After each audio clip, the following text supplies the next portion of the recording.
Good evening, good morning for everybody. It's a big pleasure to be here again in another chapter of our free webinars. It's a big honor today to have with us Estella Leentfaar from Hendrix Genetics. She's a product manager and nutritionist, and she will share with us this uh, subject that capture a lot of attention, basics of poultry nutrition. So, Estella, thank you very much for your time. As always, this presentation is going to be recorded, and then we're going to share it in our platforms in maybe one we can have. And at the end, the presentation is going to last maybe 45 minutes. And then if there is any question, we'll have 10, 15 minutes of questions. So, Estella, thank you very much. Thank you very much as well. I hope you can hear me correctly. Otherwise, let me know. Today, I will tell you a little bit more about the basics of poultry nutrition. And what I will tell you today is about the importance of rearing, because we see this as a key critical phase for later life production. A little bit about water quality, protein and the different protein sources, energy and feed intake, health and the feed particle size of the laying hens, and the different feed phases that we see between rearing and production. First of all, to start with, every now and then we see some slight changes in recommendations, and that all has to do with the egg production development that we see. So if we outline all the development for the last 50 years, then we clearly see that the peak of production is much sharper. So it's a shorter window to come to big production, but also the peak of production can be maintained much, much longer before it declines. And this all has to do with different insights on nutrition, with improved genetics, improved management, all key factors involved. But that's also the reason why the feed composition or the feed recommendations are changing over time. If we then look to the importance of rearing, then we clearly see that the 5 weeks of age body weight, so the actual body weight your bird is having at 5 weeks of age, has a positive correlation with early maturity, but mainly also with the persistency of your flock, with the amount of eggs per hen housed, and with the liveability. So we do see this as a quite critical phase in the production chain. When you look to the body weight at 10 weeks of age or 16 weeks of age, we do see that the correlation between the production parameters is declining over time, while the early maturity is still being there. Obviously, the heavier your bird is, the earlier she will come into maturity. For uniformity, we do see a different picture. There we do see uniformity is not linked with early maturity, because uniformity itself has no push for start of the production, but uniformity has a huge link with later life production parameters, because the more uniform you have your flock, the more easy it will be to manage your flock, and the better production results you will get. When we talk about uniformity, then we talk about over 90% for the white birds and over 85% for the brown birds. So here we do see two key parameters, and you will most likely hear more often body weight at 5 weeks of age and uniformity at 16 weeks of age. And when we look to the reason why this 5 weeks of age body weight is so important, it all has to do with the maturity of the organ development. So the first 5 to 6 weeks, we see the major development of our birds is in organ development. Obviously, also some muscular and skeleton development, which peaks more or less between 7 and 8 weeks of age. This also means that when your bird is running behind body weight target, it's better to postpone the feed changes. I'll come back on that later as well, because you really develop your bird in those early ages. Once the organs are being developed and the skeleton is being developed, we see between around 11 to 12 weeks of age till start of production, or till 16 weeks of age, there is only limited growth. Obviously, the bird is still maturing, but this is a critical phase where you actually should follow the guidelines in terms of body weight development. If your bird is pushing too hard on body weight development this specific age, then you might see a relatively small framed bird when the development was not going so well between 0 and 11 weeks of age. But then she starts fattening because she still would like to push on this body weight growth. And as the major skeleton, muscle, and organ development has taken place, the major development which is happening at this age will then be fat development. So it's the reason that we don't want to over push for growth between 11 and 16 weeks of age. At a certain moment, we see the medullary bone start to develop. The medullary bone is a specific type of bone for all egg-laying birds, which functions as a calcium reservoir for egg cell production. This is really important, but what we also do see, this will start to develop around 10 to 14 days before the first egg is being produced. So although we here clearly mentioned it's 16 weeks of age, it might be in your production system with your lighting schedule that this changes a little bit. So it's better to maintain 10 to 14 days before your first egg is arriving. If you delay the onset of lay, then it might be a little bit later. We see a second peak of body weight growth, and that all has to do with the reproduction tract development. There you see a lot of water utilization as well for producing those reproduction tracts.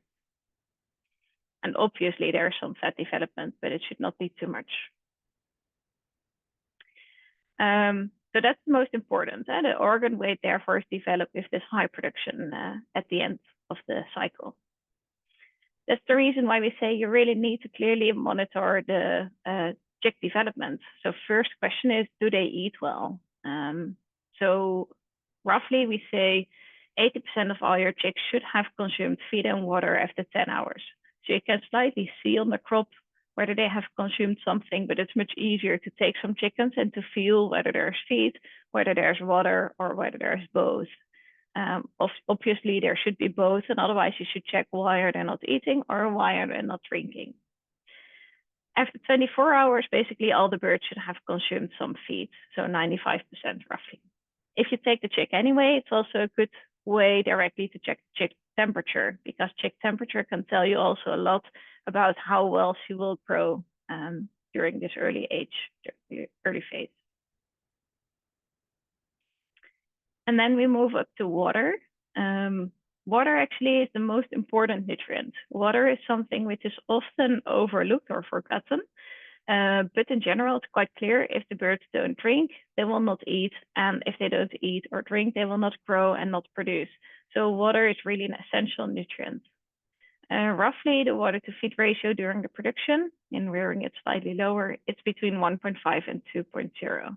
Often it's between 1.8 and 2.0, but it might depend on your specific situation.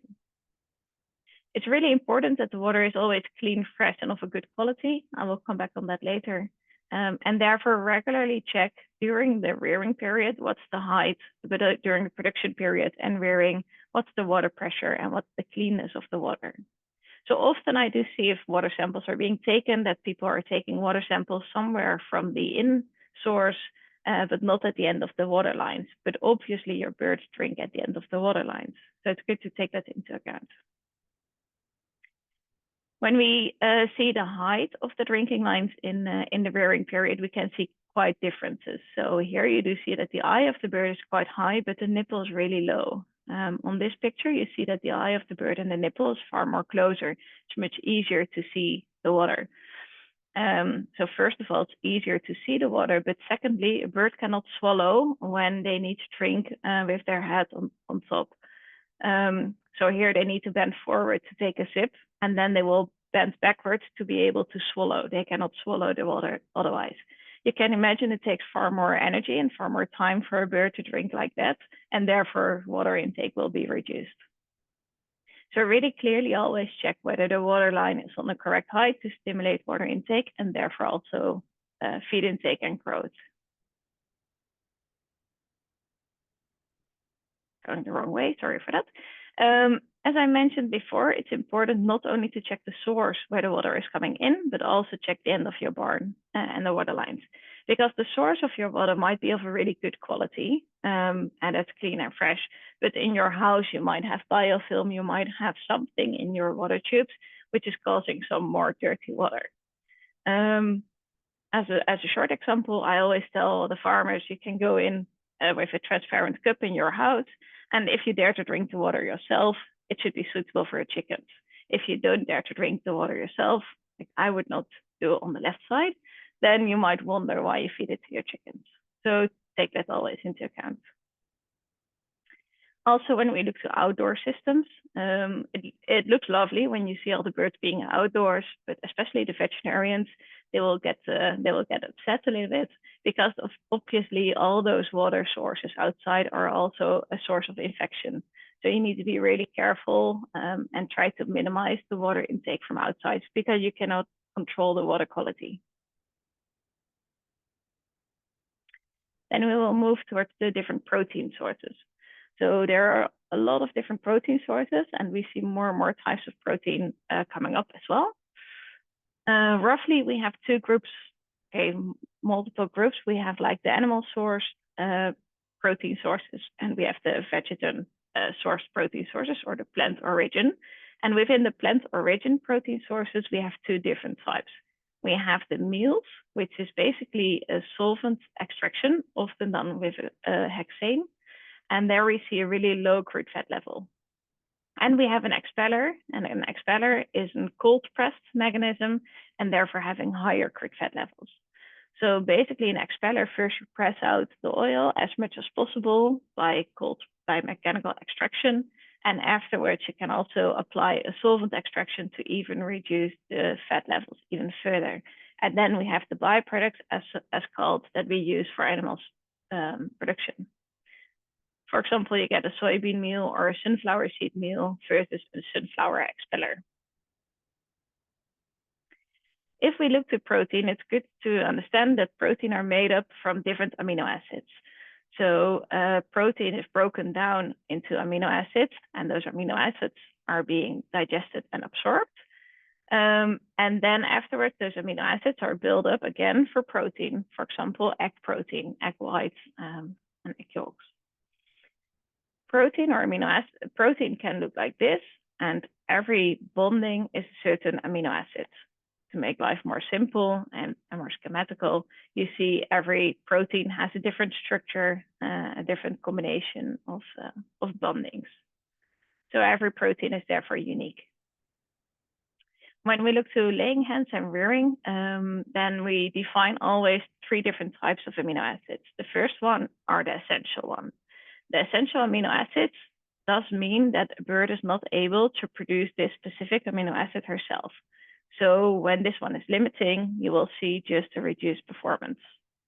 And that's, for example, when we talk about lysine, which is quite well known, methionine, etc. There are also certain semi-essential amino acids, and that means that it can be generated by the animal itself from essential amino acids. So most known example is cysteine. Cysteine is something that can be produced by the bird if she has enough methionine. And that's the reason why we often look to this combination of methionine plus cysteine. And then there are also non-essential amino acids. And those can be generated by the animal themselves as long as there is enough total protein.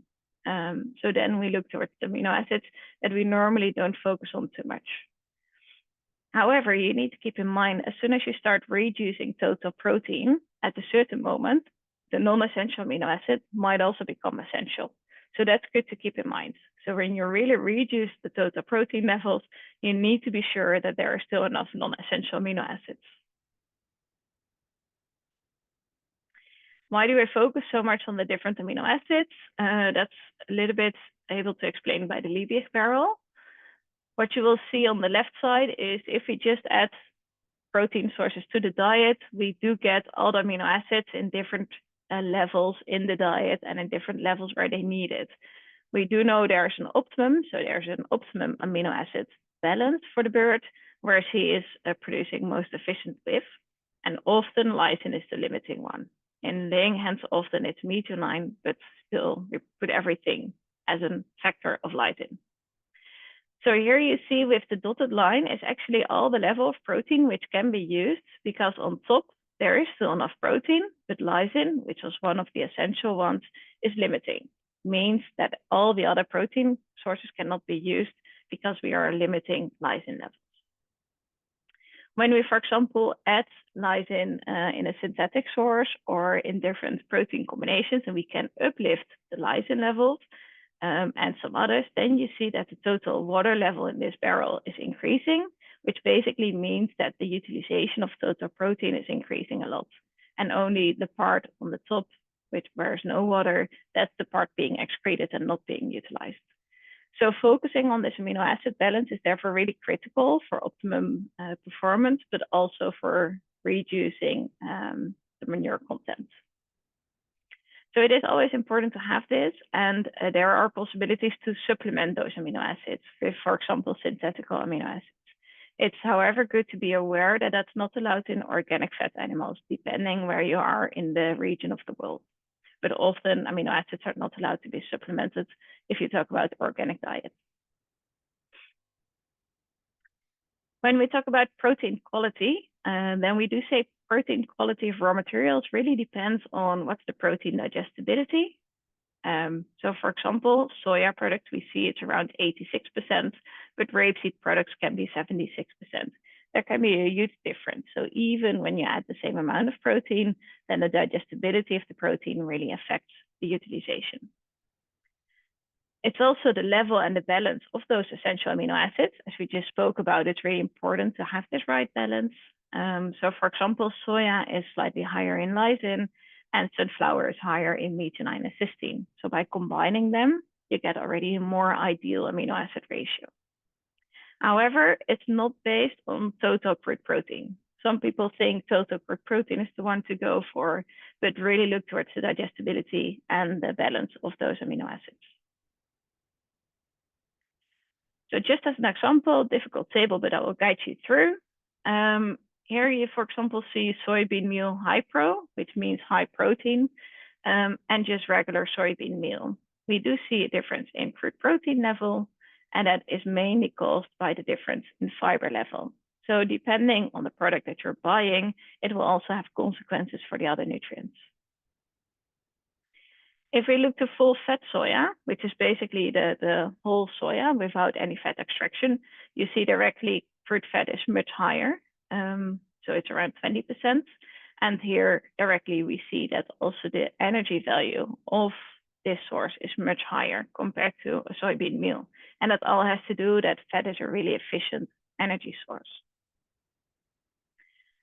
I mentioned we have different meals and we have expellers. So if you just check a soybean meal with a soybean expeller, then we clearly see 2% fat versus 6.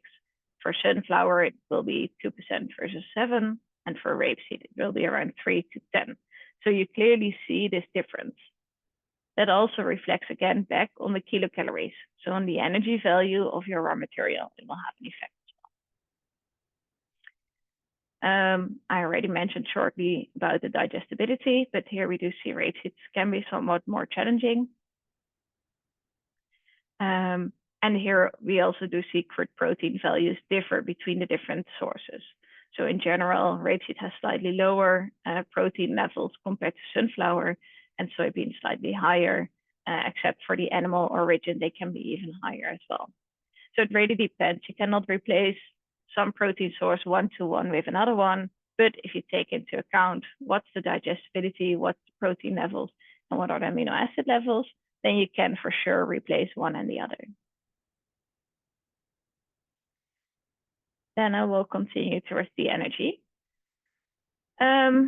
Energy is always a more difficult value to talk about because energy is a calculated value, which means you cannot compare your energy value with your neighbor's energy value. Energy value in general is made up from fat, starch, and sugar, and protein.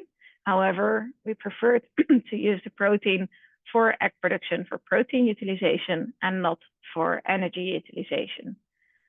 Because protein is increasing a lot of the metabolic temperature of your bird, and it's not the most efficient way to use for energy. So we focus on fat and starch.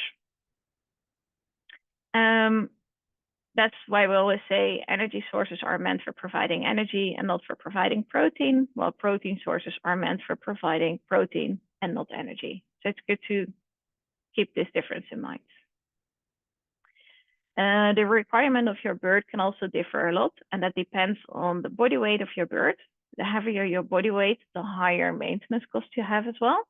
So for example, a brown bird will have higher maintenance cost compared to a white bird simply because it has a higher body weight. The weight gain of your bird. So during rearing and during early lay, we still see the birds are growing as they grow up to around 35 weeks of age. And this also requires quite some energy. And then obviously the total egg mass produced. So the more productive your laying hen is, the more energy she requires to fulfill the need for energy. But it also depends on raw material matrix.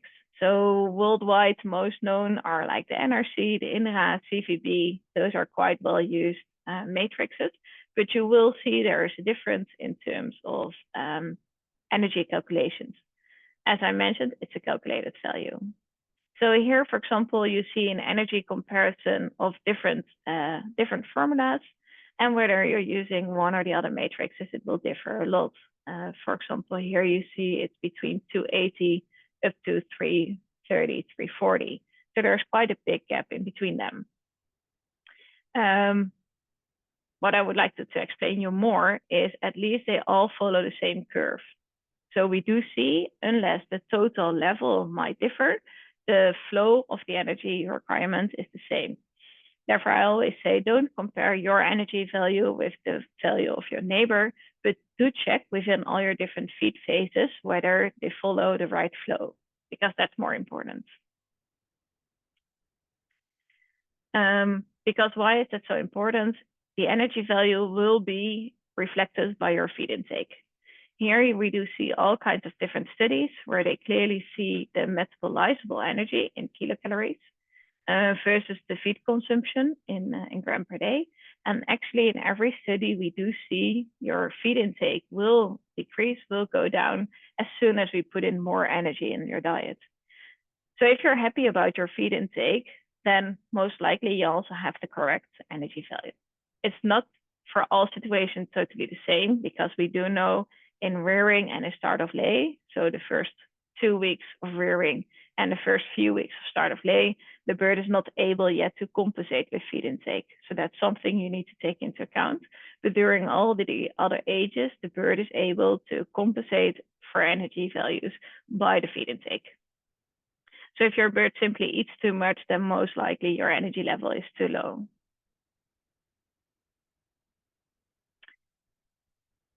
I hope so far so good. Let me just continue. We continue with health and feed particle size. Here are just some examples from practice where I will compare some fine feed. As you can see in here, this feed was pelletized. Unfortunately, it falls apart. I will explain you later why it's unfortunate. But here we see a lot of powder formed materials, while on the right side, we see a really, really coarse diet. So two extreme examples, and most likely your situation is somewhere in the middle. If we check the effect on the crop content, I will explain you later where the crop is being located, then we do see when you have a really fine feed, it's really homogeneous and it's more like a type of dough. If we look on the left side, there we clearly see all the different grains and some fluids. It's good to mention already in the crop, there's already some digestion going on.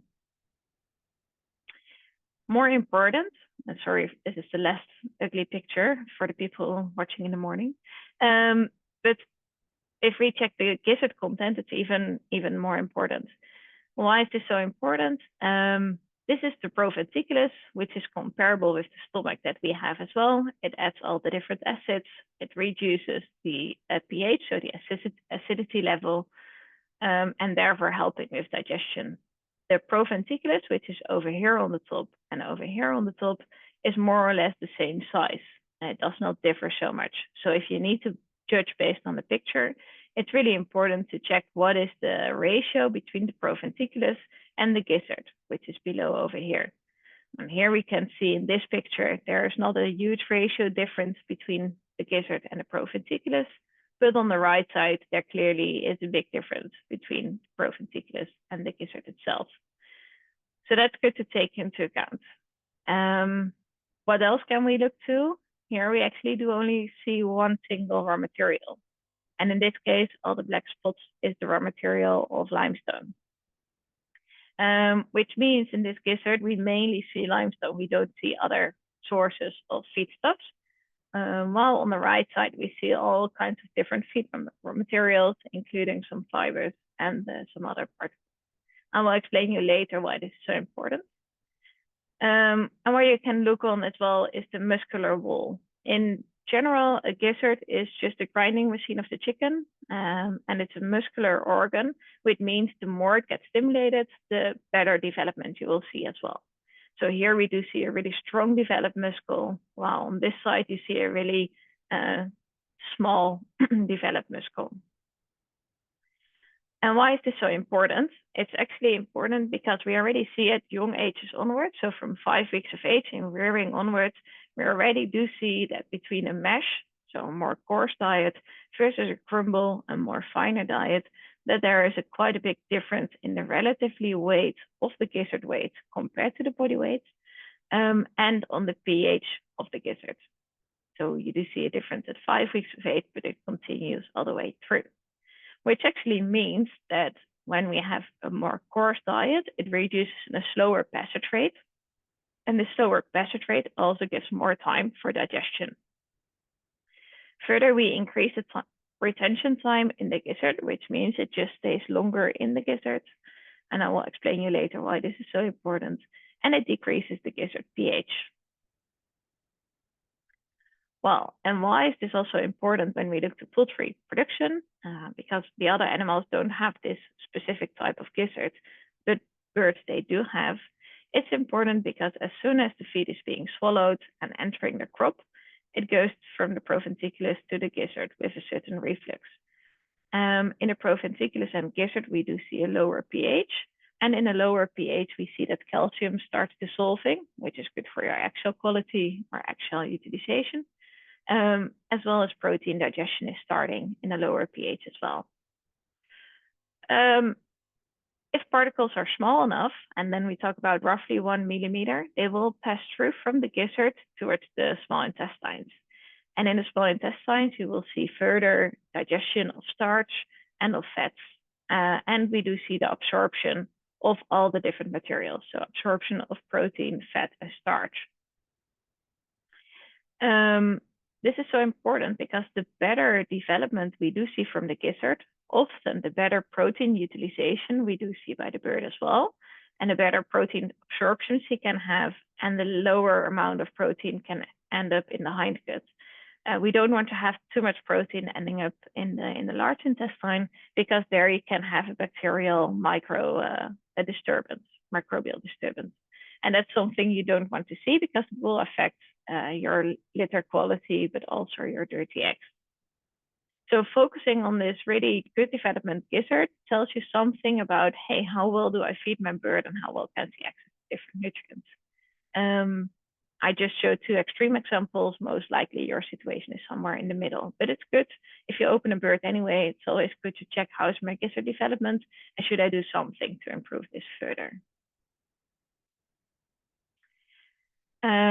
Why did I mention we compare a mesh and a crumble, but you can compare a crumble with a fine diet? That has to do with this study. When you do normally we do a dried sieve analysis if you have a crumbled, if you have a mesh diet. But if you have a crumbled or a pelletized diet, it's really important to do a wet sieve analysis. In a wet sieve analysis, you just let water passing through the different sieves, and you will see how much of the material is being left. What we clearly see in different studies is even if you have coarser material before pelleting, after pelletizing, the orange dots, all the particle sizes are being reduced. And actually, we do see the coarse material we put in, the bigger the difference, the bigger the grinding will be due to pelleting. During pelletizing, you have a lot of pressure, and that's reducing particle size. Therefore, often we focus on mesh diets for laying hens, and the reason is it's a bit cheaper to produce compared to pelletizing. But secondly, also to take into account this feed particle size and pelletizing, as we do know it will affect the gizzard so heavily. So this is good to be aware of. Obviously, in certain situations, pellets are being used, especially when it's mandatory to have a heat treatment or when you have a lot of fine materials. it might be more beneficial, but still keep in mind that we need to have some structure for the laying hens, and otherwise they start looking for this. So, for example, our advice in terms of feed particle size is maximum 10% below 0.5 millimeter. And the reason for this is everything below 0.5 millimeter has a negative effect on feed intake directly. So often, especially in heat stress conditions, we see still fine particles or fine feed structure. Please bear in mind that a fine feed structure is always reducing particle size. We cannot minimize or we cannot exclude those fine particles because the fine particles also do contain your vitamin, your minerals, and your amino acids. So still really essential nutrients, but keep in mind to try to have this section as low as possible. Everything below 1 millimeter, as I just mentioned, everything over 1 millimeter stays in the gizzard, and everything below will pass us through. So everything below 1 millimeter is not helping on gizzard development, and therefore we would like to see a maximum of 25% below 1 millimeter. The majority of your diet should therefore be between 1 and 3 millimeter. With when the bird is getting older, they can also handle some coarser materials, but the more coarse materials you have for the early birds, they're not yet able to consume this, but for the older birds, you can see some more selection and segregation. So what we in general see is the digestive tract functions just much better when we have more coarse grinded materials. And when it's too fine, we'll see an underconsumption, an underdevelopment of the gizzard, and therefore a risk for nutrient deficiency. But when it's too coarse, you can see it's not uniform, and the birds can start selective eating. Well, how to see this too coarse diet? You can look towards the eggs. When the egg weight is not uniform, it might be one of the early signs that something is going wrong with your feed distribution, but also the body weight uniformity of your laying hens. Grinding is heavily affecting feed particle size. In general, I am a fan to use a roller mill if possible, or a multi-cracker, but something which is cracking only the particles which still need to be processed. I see a lot of feed is still being produced on a hammer mill. And this is just an example to show you when we use, for example, corn on a hammer mill with small, relatively small screen sieve, so 4 millimeter at a relatively high speed, then we do see a huge amount of particles below 0.5 millimeter. Well, we actually mentioned it should be maximum 10%, but here we do see the majority on this part. On a hammer mill, it's just more difficult to produce a good laying hen mesh, but worldwide, we still see it's being used a lot. When you start working on your screen settings, and for example, you increase the sieve size and you decrease the speed, then we do see a totally different picture. And we do see that the majority of the corn is between 2 and 3 millimeter instead of 0.5. There's still a large amount of below 0.5, but it's already reduced a lot. Why taking corn in this example? Corn is a raw material which easily falls apart and easily produces a lot of fines. So corn is a quite difficult ingredient to be used, but corn is also often being used in poultry diets. So for corn, and actually every batch of corn can behave differently depending on the moisture content, depending on the age. For every batch of corn, you should actually check what is my feed structure that I do have currently, and do I need to adjust my settings at the hammer mill to make sure I have a perfect laying hen diet. Why is this so important? Once again, a big table, but I will guide you through. In this study, they have made different sections of the feed particle size, and they have checked the different nutrients in each section. And basically, all the materials above 1.6 millimeter were containing a high amount of apparent metabolizable energy. So just energy. In this case, it's presented in megajoules. So here we do see the majority of the energy being located. And what's the reason? The more coarser materials are often the grains. Grain is a bit more easy to maintain its coarse, whether we talk about wheat, whether we talk about corn. For protein sources, we do see it's the majority is being between 0.5 and 2 millimeter. there we see the major amount of crude protein. And what's the reason? A lot of our crude protein sources are byproducts from the oil industry. So after mechanical pressure or even after chemical extraction, you will get protein. And this protein can be afterwards pelletized to make it easier for shipment. But in general, it's already pre-processed and therefore it's always slightly smaller than the normal grains. The crude ash is ranging in this specific study between 0.5 and 1.6 millimeter. So here where we do see the crude ash. However, please bear in mind that crude ash has a lot to do with your calcium size. Obviously, in laying hens, we feed higher calcium levels for actual reasons. And this calcium, depending on the size of your calcium, you will see your ash levels ranging in the different fractions. Then you might also imagine that feeding your feed on the right way in your barn is therefore so important because we can see segregation, which means some particles goes faster compared to other particles, can happen already at an early stage. It can start in the transportation, it can start in your silos, it can start in your feeding chain. It all depends on all the systems. But it's good for yourself to bear in mind that if you have a lot of selection, your more dominant birds will most likely eat the energy. They're getting a little bit heavier, they're looking beautiful. But the less dominant birds most likely have to deal with all the protein. All the protein in those small chicks will form higher egg weights in general. So you will see a uniformity difference between your eggs as well as between your laying hens. So it's really important. If you're feeding in cage systems, we therefore often recommend try to feed once, and after more the dominant birds have consumed their diet, which is most likely the coarser materials, they will start drinking. You can feed another time, and then your less dominant birds also don't have access to those coarser materials. And afterwards, you can wait till they have finished all the rest of their diet. But this way, it's more easy to make it uniform for them.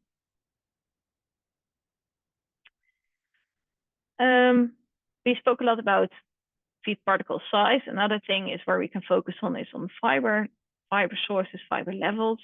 And in this case, they did a study between the fiber source and the feather packing or the feather consumption. When you talk about alternative housing systems, I'm always happy when the bird is looking fine in terms of feathers, but also when there are some feathers on the ground. What's the reason? Here they did a study where they have a control diet, where they have the control diet with some fine oat hulls and a control diet with coarse oat hulls. And in the meantime, they have checked what's the gizzard content without feathers and what's the feather content in the gizzard. And there they saw by adding some more fiber sources, the gizzard content is increasing. So when you remind the pictures that I showed you earlier, we indeed did not see so much content on the left side, but we saw more on the right side. There was also a difference in fiber levels between the diets.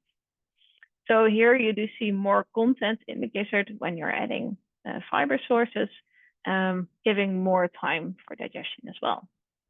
When you replace the fine oat hulls or the fine fiber sources with a coarse fiber source, there you see even a bigger improvement in terms of gizzard content.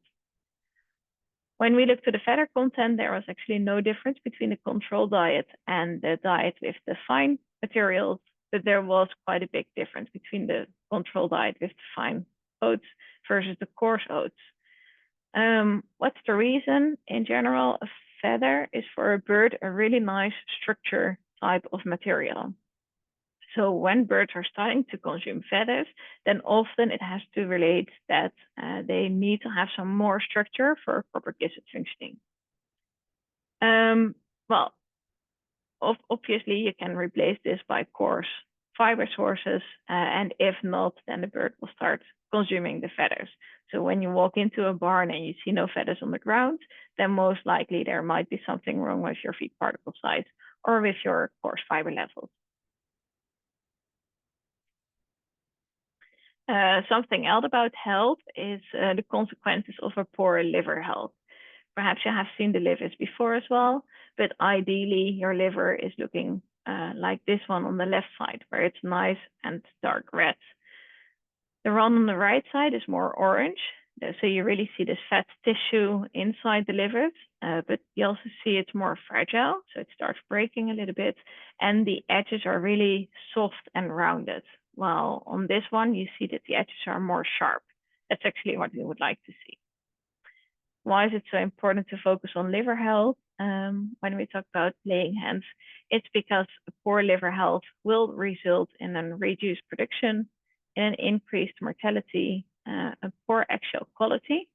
That has to do with the vitamin D3, which cannot be activated by the liver, and therefore calcium absorption is going down. And a higher feed conversion because the bird will try to compensate for the fact that she cannot utilize all the ingredients as efficiently as necessary. So she will compensate with a higher feed intake.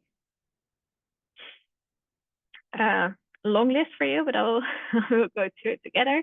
Is actually first we need to start with this robust and lean pullet.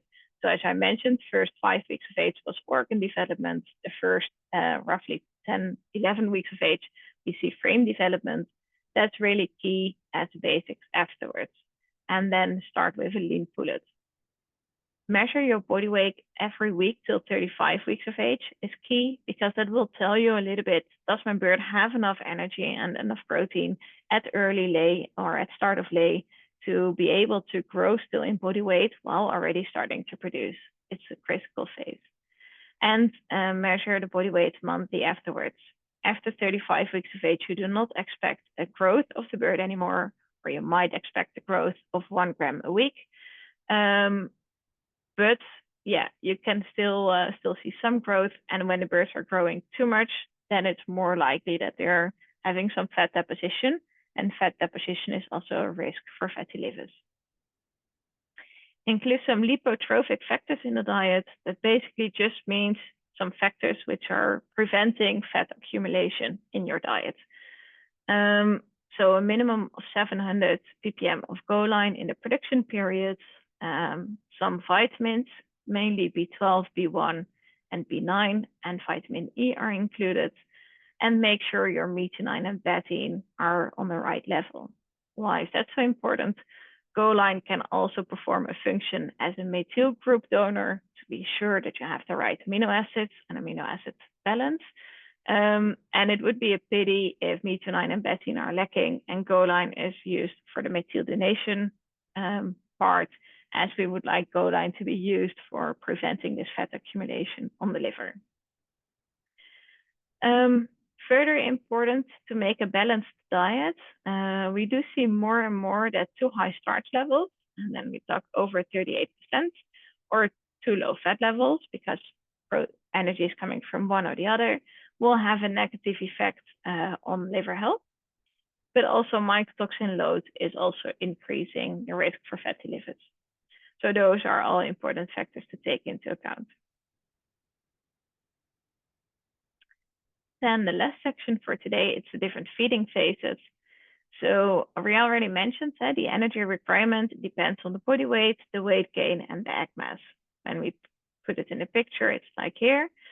As long as the bird is still growing, like in rearing, then the energy requirement in light green is increasing over time as well, and it will stabilize as soon as the bird is in production, because the growth is taken away. As long as there is still growth in dark blue, obviously there is an energy requirement for growth as well. And as soon as the bird starts to produce, which is in light blue, we do see quite a sharp increase in the energy requirement, and then it flattens off. Well, ideally, the feed intake, which is in this greenish line presented, does follow the same pattern, but we also do know often there are some challenging periods at start of lay, because at start of lay, the birds are just transferred. Perhaps they have had a more heavy vaccination as well. And in the meantime, they are still growing and preparing for start of lay. So this is really a critical phase where we would like to focus on. And this is exactly the phase where we still would like to see body weight development. If you still see body weight development at start of lay, it means that your feed intake and your feed concentration are good. If you see the body weight declining a little bit or stabilizing too much, then it might be either the feed intake or the feed concentration, which is not perfect for the specific birds. And you can either work on one or the other. But the more you know about the feed intake levels and the more you know about the body weight, the better it is to see which point to focus or to change to overcome a dip in body weight development. So this is an example for a white bird in alternative housing. In brown birds, as I mentioned, the energy requirements for maintenance mainly will be higher. So you also will see a higher total requirement. And depending on the housing system, of course, movement also requires a lot of energy. So cage housing is lower compared to alternative housing. And when we then talk about free range or organic birds, then also temperature does play an impact. Obviously, the colder the temperature, the more maintenance is necessary for body temperature. Then if we look to the total nutrient flow in laying hens, then we do see there's here we do see the protein levels, which are put on the right axis. And in green, you see the energy values, which are put on the left axis. And as I mentioned, it might differ between your system and other systems, but the flow of those different nutrients, they should follow the same graph. At start of rearing, so the first 5 weeks of age, there we would like to see high protein, high energy values because the bird is not yet capable of compensating in terms of feed intake, and we would like to go for maximum growth. When the bird is getting older, feed intake is increasing, and we would like also to stimulate for feed intake so we can reduce protein levels and we can reduce energy levels. Preferably on the developer phase, we have the lowest amount of protein and energy, and we can increase afterwards to the laying phase. As I mentioned, the laying phase, egg production also does play a role and requires some energy and protein. So if you can increase protein levels from the developer towards the layer phase and increasing the energy values, then you're helping the bird to overcome this issue. Well, when a bird is getting older, you might reduce energy values, mainly based on the body weight of the bird, and you might reduce protein values, mainly based on the total egg mass being produced. In short, if you look towards the rearing diet, then we say switch only based on the body weight. So if for whatever reason your body weight is staying behind, it's better to wait an extra week before switching. And towards the laying phase, in terms of protein and energy, it's better to switch based on the egg mass that you observe. So nowadays we see the total egg mass being much flatter, also results in, well, either lower differences between a layer 1 and a layer 2, or a longer duration of staying on a layer 1 diet. Then I would like to mention you, if you have any question, you can always discover some technical support. And I would like also to notify that we are working on a new nutrition guide, which we hope will come soon, at least within the coming 2 months. That should be launched and notified. And then I would like to say thank you for your attention and happy to see if there's any question. Thank you, Estella, for your presentation. Yes, we have a few questions. I don't know if you can pull the questions out from the box. If not, I can read it for you.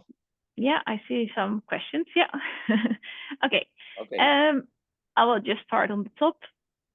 The first question is, I have come to know that poultry not having maltase enzyme to degrade casein. Why are there still some research papers showing that skim milk in broiler diets can improve body weight gain? I should find out that one, to be honest. Yeah, that's something I need to come back on you later, Dr. Hassan. So sorry for that one. The second one, does the body weight of a day-old chick have any relation with the body weight at point of lay? At a certain moment, yes. In general, not of the day-old chick itself, but more this 5 weeks of age body weight. So sometimes we do see that some chicks are smaller because of that longer transportation or because of younger parent stock flocks. And then we do see it's more critical during the first week to have the right body weight growth and more difficult to manage the birds and having the right temperature. But we still see that when you do everything right, they will be excellent flocks. And then this 5 weeks of age body weight is more important than the body weight of a day-old chick themselves, because the body weight of a day-old chick just differs a few grams maximum only, but afterwards you need to focus on the growth. The body weight at 5 weeks of age can have a link with the point of lay, but that also has to do when are you stimulating your birds. So often the birds are being stimulated at a certain body weight and not per se at a certain age, and that will affect your point of lay. It will, however, the body weight at point of lay will have a huge effect on the egg weight that you're observing, because roughly we say 80 grams of body weight equals to 1 gram of egg weight. And that's the reason why, for example, parent stock flocks, you would like to have a higher egg weight. For having a higher chick weight, you're holding them back a little bit and you see a higher egg weight directly. So there is a clear relation.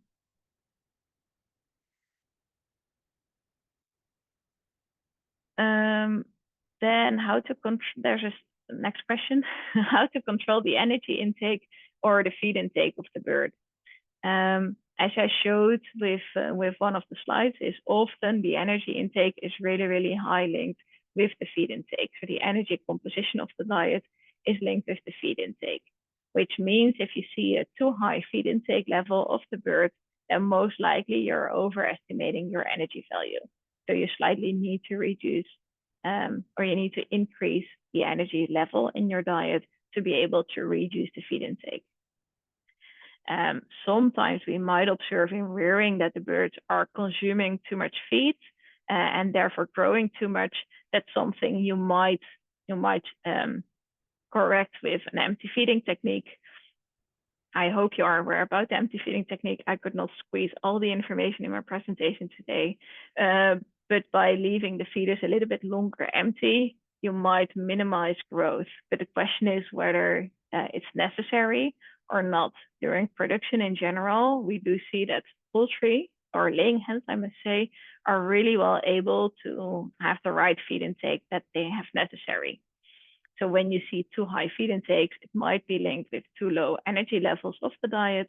It might also be linked with increased production that you face. If you then start limiting feed intake of your birds, then most likely you will lose some production. So that's really good to keep in mind. Another question is, what is the ideal particle size in laying hens during heat stress? During heat stress, it's really important as well to have more coarser particles, because we do know that fine particles are more difficult for the bird to consume. It costs more energy for the bird to consume fine particles. So when you can improve your feed particle size, you will also see an improvement on the feed intake. What you further might do in terms of heat stress is really focus on not having too much protein. As I mentioned, protein is increasing the metabolic heat. So it's increasing the internal temperature of your bird and therefore reducing again the feed intake. So by not having too high protein levels, but still having the right amount of amino acids, you can help the bird a little bit in heat stress conditions. And the last one is also, if you can replace part of your starch by fat, you might also improve the metabolism of your laying hen, but also decreasing the heat from metabolic processes. Often nutritionists get a lot of questions about what to do in heat stress by nutrition, and please fix this for me. However, we do see that nutrition only accounts for like 10% of the total heat stress, and the rest of the 90% should really come from management. So ventilation, having the right feed moments, etc., are having far bigger impact than the nutritional composition themselves.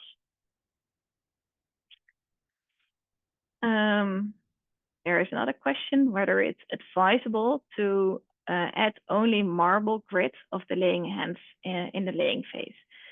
In general, we look to calcium sources in general, and calcium sources are calcium carbonate combination. And we do see that having more coarser materials is beneficial for a laying hen in terms of eggshell formation, because during egg-shell formation, which is in the dark period of the day, there is no new feed intake. And when there's no feed intake, there's also no new calcium intake, while calcium formation is during the dark period. So that's the reason why we focus a bit more on coarser materials of limestone sources compared to finer materials. Adding only coarse materials is also found not to be too effective. The bird still requires some of the finer limestone, especially for the mornings. We do see a genetic difference between white and brown birds, where brown birds produce more of their eggshell during the dark phase, while white birds can produce or finish their eggshells in the early mornings. And that's the reason why we advise slightly higher levels of fine limestone or fine calcium for white birds compared to browns. So only 100% coarse is not to be advised as well, but indeed around 60-70% of coarse material is beneficial. And when we talk about coarse limestones or coarse calcium sources, we talk about over 2 millimeter, so somewhere between 2 and 4 millimeter. They also mentioned a question about the feed particle sizes, but I think that's quite well covered in the slides by now, so I hope you agree. There is a question about what is the replacement ingredient for oat hulls, as it's not easily available. Yeah, this was just an example with oat hulls. While I took the oat hulls, it's for you just good to imagine that every coarse type of fiber has the benefits. So it can be rice hulls, it can be soya hulls. There are all kinds. Sunflower itself has a really good fiber source. So often there are different fiber sources available. In general, wheat bran is also an interesting source, but what we often do see with a wheat bran is it's really finely milled, and therefore you get a more powder form. And this powder form is not helping your feed particle size, but it's not helping your feather consumption as well. So there are a lot of different fiber sources, but it's good to see which fiber source is still coarse, but is not fermentable. So, for example, sugar beets are too much fermentable and therefore not suitable for laying hens.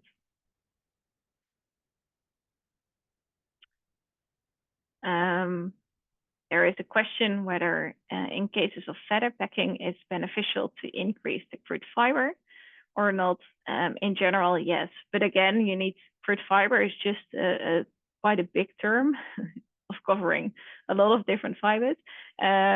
For laying hens, we preferably look towards the more coarser materials, which are not fermentable, so you don't get microbial activity in the hindgut, but also not soluble. You also don't have soluble fibers, and a soluble fiber will result in more wet litters as well.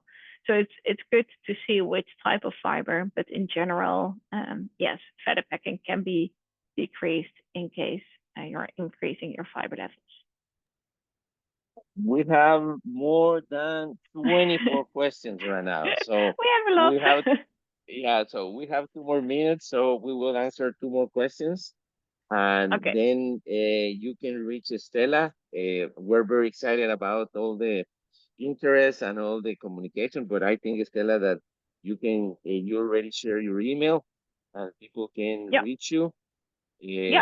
But we're very excited. So we have time for 2 more questions. Thank you, Estella. Yeah, please bear in mind if you ask me 24 questions in once, it also will take me a little bit longer to answer, but I will do my best. There's an interesting question, however, about why is it difficult to restore to peak production after decline due to feed changes, even after making corrections. We do see actually that in general, white birds are more easily to restore compared to brown birds. But in general, the bird is losing some of its body weight and some of its body reserves, and therefore she's not having the robustness anymore to go back to this peak production. So in this case, prevention is always better than trying to fix it afterwards, unfortunately. But depending on your bird, you can still go quite well back, but for browns, it's more difficult to come back to peak production as you had before. And then the last one that we can answer within the two is why all trade trace mineral recommendations are the same in all phases except for manganese. I should double check that one, to be honest, because normally manganese should also be similar. Manganese is a trace mineral which is really important for eggshell strength. So what we will see in higher manganese fat birds is you see a different structure of the crystallites on the eggshell, and therefore you see a stronger eggshell strength. Not per se thickness, not per se weight, but really the strength itself. I hope that answered Okay. as well. Okay. So thank you very much, Estella. Thank you guys for all the questions. Sadly, we cannot go over all the questions because matter of time, but you can reach Estella. I think that she shared her email, and you can find her also in social media. And we're very excited about all this interest. And Estella, thank you very much for your presentations, and thank you to Hendrix for all the support in this webinars that our main goal is to share education in an accessible way. So everybody, thank you very much. And thank you, Stella. Thank you very much, and hope you enjoyed. Thank you. Bye-bye. Ciao. Bye bye.